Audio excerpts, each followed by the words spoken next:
دریدشتم سوال دی چې د شرک اکبر څه نقصان دی. جواب: د شرک اکبر په وجه به انسان د همیش د پاره په جهنم کې پروت وي.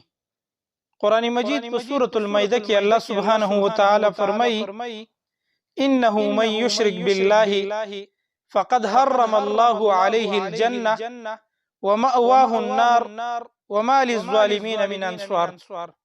که څوک دغه الله سره شرک وکي فقد حرم الله عليه الجنه، نو په تحقیق سره الله په دغه خلقو جنت حرام کړي.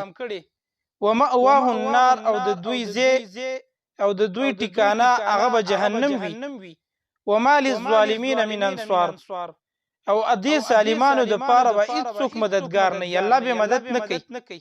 نو د دې وجنه د الله سره شرک دا سبب دی چې د دې په وجه به انسان د قیامت په ورځ همیشه په جهنم کې پروت وي.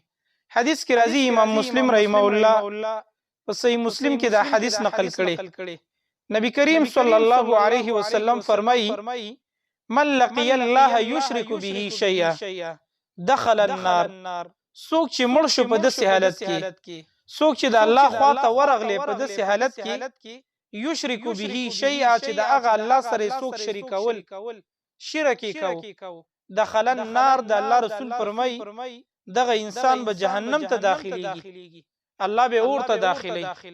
نو د دې وجه نه د الله سره شرک نه دی پکار.